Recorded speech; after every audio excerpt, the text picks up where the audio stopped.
Hello, my friends. Welcome to another video. So today we're going to do a little testing, a little flip and drag, a classic acrylic pouring technique. And I'm hoping that we end up with a beautiful painting because with acrylic pouring, you just never know. No matter how much experience you have, things can go sideways really, really fast. So let me explain here what I have. So this is a 10 by 20 gallery wrapped canvas that I've taped the bottom off, and I have some push pins on there to prop it up off of my table. Now, I'm going to be using a blue black kind of, it's kind of a blue black Prussian color that I'm going to be using for the base. And whenever you use a dark color on a white canvas, you should try to paint the edges just with a paintbrush and a coordinating color for your base, just in case your base paint is a little transparent and you see through it a little bit. When it's dry, you may see a little bit of the white edge of the canvas. So I'm going to be doing that, okay? That's the first thing I'm going to be doing. But let me talk about the colors and what I want to try. All the colors I have mixed up, which, by the way, are Amsterdam Titanium White. Here's the mix that I made. There was a little bit of blue black left over, a little bit of this anthracnone blue. So I combined them together, and this is the shade I ended up with. So it's pretty much a Prussian blue. All right. Then I have here a metallic iridescent green blue by Pebeo. I have dioxazine purple from Golden. And then this color here was originally the color you see on this cup, a hot magenta, fluorescent magenta. I added a little bit of red to it and got this beautiful fluorescent pink. All right. So that's the palette. Now, I'm going to be adding one more color, and that's going to be gold. Now, I don't have any gold mixed up, so I need to mix up some. So I thought I would show you how I mix these paints really quickly. But for this one, instead of using American Floetrol like I did for the rest, I'm using Australian Floetrol, okay?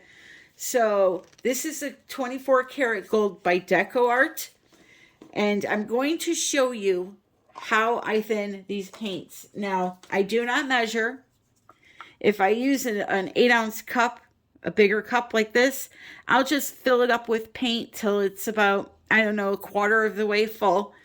Then I will slowly add my Floetrol until it reaches the right consistency. Now, what is the right consistency, you say? The right consistency for me is the paint flowing off of the stick. It leaves a nice little mound on the surface and disappears rather quickly. Here, let me show you with the white. So you don't want the paint to go plop, plop, plop off the stick. You want a steady stream, just like that. Okay?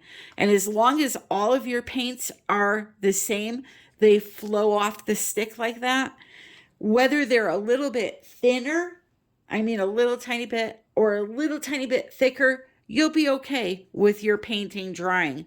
But you want them to look similar. You want to look at what they look like when they hit this surface and how fast that mound is disappearing. Now, as I mentioned, I used American Floetrol for those colors. American Floetrol is a little bit thicker than Australian Floetrol. So when you use American Floetrol, depending on the paint brand that you're using, you're going to have to add a little bit of water to get that flowing consistency like that. 24 karat gold I'm using today, I would definitely have to add a little bit of water to get it to flow. Something like this, however, if you're using a fluid paint, you would not have to add any water if you're using American Floetrol, or in this case here, Australian Floetrol either. No water would be needed. That would be the perfect consistency. So I'm not sure if I need to add any water to this. We're going to see. I'm going to pour in my Floetrol. You see how I just filled the cup up to there with some paint? I'm going to put approximately the same amount of Floetrol into that paint, and then I'm going to mix them together. Now, had this been a tube paint color or a heavy body paint, you don't want to add all that Floetrol at once because the paint will clump on you. You want to add a little bit at a time until it starts to thin down to where it's flowing a little bit off the stick. Then you can add the rest in all at once if you want to. So you can see here, I did double the amount of, or not double the amount. I put, 1 part paint, 1 part Floetrol in there. And it's perfect because I'm using this American or Australian Floetrol. Had I been using the American, it would have still been a little bit too thick and I would have had to add some water. Even if I go ahead and add more Floetrol to the colors, because that Floetrol has a little bit of thickness to it, it really doesn't thin them down enough. So you're going to need that water. But with this Australian version, you don't need it.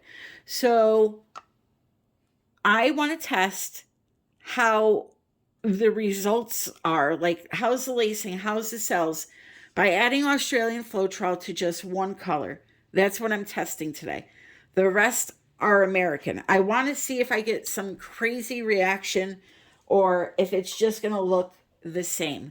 Now, I know when it comes to swiping paint, this stuff works the best for cells and lacing, the Australian Floetrol. So if you want to do a swipe with your regular paints mixed with American Floetrol, and then pick one swipe color to add this to, and then use that color to swipe over your regular colors, you'll get a beautiful result using this stuff, okay? But we all know it's expensive, and you want to try to baby it and use it for as long as you can. So that's the most economical way to use this, by using it in just one color if you're doing the swipe. And then today we're going to see how it behaves with the American Floetrol mixed into the other paints. I do have a discount for this. It ships from the United States right out of Florida. So check out the description if you're in need of Australian Floetrol. So as I said, I'm going to take just a coordinating color here, which is the Prussian Blue by Lefranc Bourgeois. I feel so fancy when I say that. This is a vinyl-based paint, vinyl emulsion paint, which, by the way, I buy at Blick, and I have tested this for acrylic pouring, and it produces beautiful, beautiful acrylic pours. It's an opaque paint, and it just, the vibrancy of the colors, especially the Dutch pour I did with it, it was phenomenal. And it goes on as if you're using a roller, like you're painting the walls. Like, it's really, really a great paint. I love it. The only problem with it is they don't have many colors. So I'm just going to paint the sides and the edge here in this Prussian blue color. And then I'm going to pour on it while it's still wet. I'm not going to wait for it to dry. And the benefit of that is this wet paint will give a little tooth to your base paint that you put down. So, a lot of times when you do an acrylic pour, the design will move on you and go over the edge, or just move on you in general.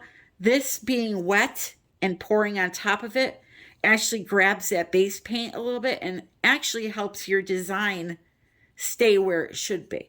Okay? So let me just paint this on really quick and I'll be back.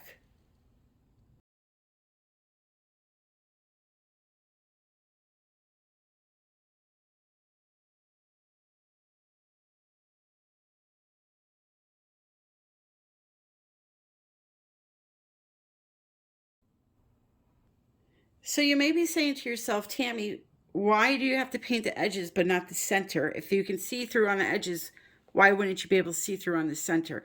It's because where the paint flows over the edge, it really thins it out a lot. So that's why there's a chance of seeing it there, But up here on the surface, there's a nice thick layer of paint. You're not going to see anything, okay? So I mentioned a flip and drag. Classic technique, very simple to do, and a lot of fun to do. So the goal is to put some paint in a cup, okay? Flip it onto the canvas and then drag it across to create somewhat of a design, and then take a straw, airbrush, a mini leaf blower, whatever you have, and blow it into something beautiful. I'm aiming for a funky looking coral reef, okay? Not a coral reef, a piece of coral. All right, so I'm going to set up here to do the filling of the cup, and we shall go for this. So you can either pour this way, each color into the cup, or you can pour from up high and have the colors turn together. It's totally up to you.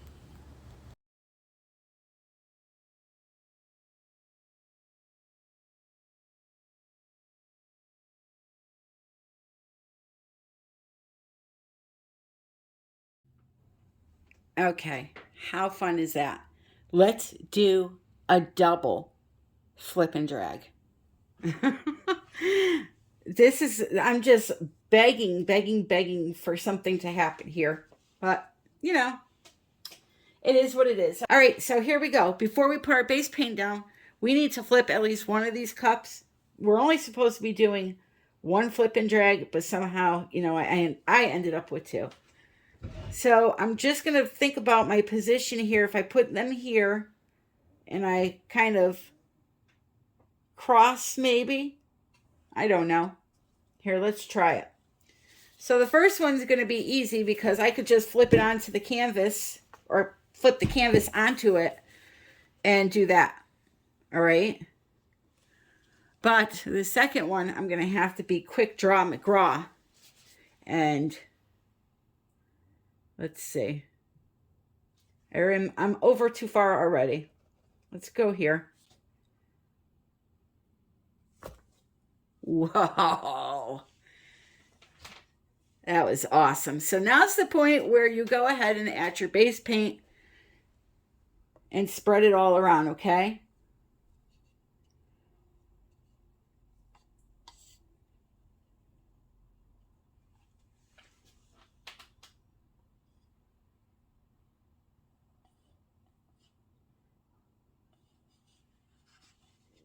If you're doing one flip, then you can do this first and just flip it fast like I did. Or you can still just, flip the cup onto the canvas first, then do this. I am not patient enough to use a spatula, so I use my blow dryer for everything. This is Little Flow. I have an identical white one in my Amazon shop for those looking for a mini dryer. I'm just going to spread the paint out around the canvas.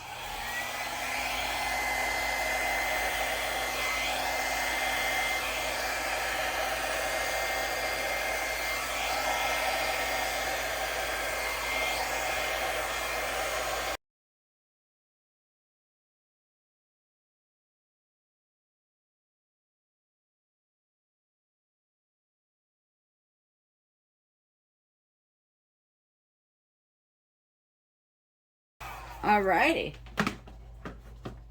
So now the magic happens. I'm going to take this cup and drag it through the paint, lifting up a little tiny bit.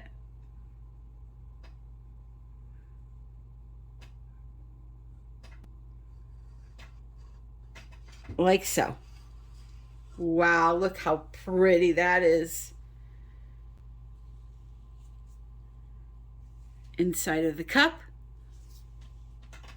So pretty on that dark background. Wow. Wowee. So now I'm going to come back this way a little tiny bit.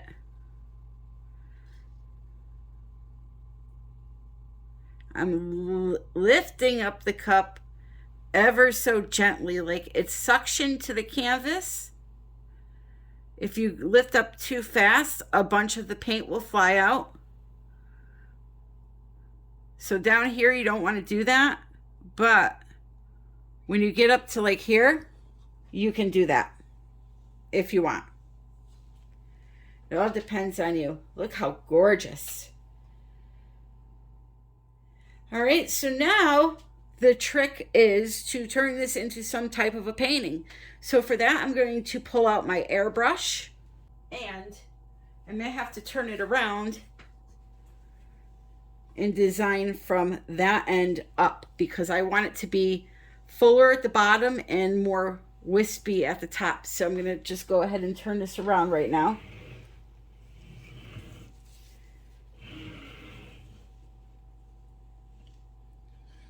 Just like that.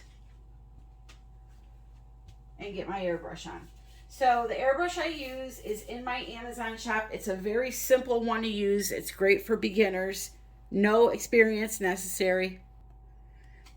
This is the Great Blodini. That's my nickname. So very simple to use. I think it's like $60 or $70, and works great. It's literally one of these plug and go kind of machines. Or I should say plug in and go. All right, so I'm just going to start blowing some paint around.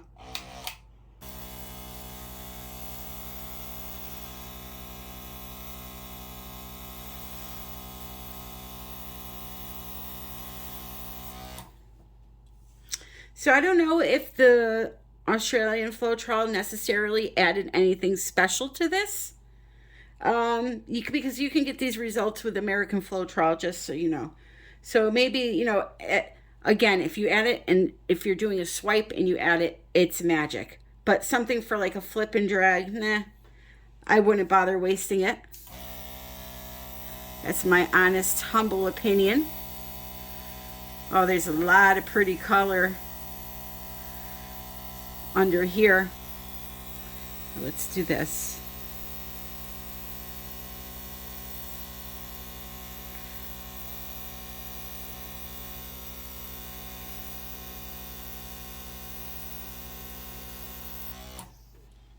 Beautiful lacing and cells forming. Okay, so what I'm going to do is I'm going to let you relax and watch this while I play around, and we'll see what the final results are.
Alrighty, so here we go. I take back what I said about the Australian Floetrol. The one color absolutely made 1,000% difference. I would have never gotten that, I don't think. I mean, I'll test it some more, but I've done a lot of these things, and I usually don't get lacing like that with just American Floetrol. So, we got some beautiful cells. So here's what I'm thinking here. Once this dries, I'm going to come in with a fine detail brush and paint in here a nice little white stem that looks coralish, and put a nice coat of KS resin on this.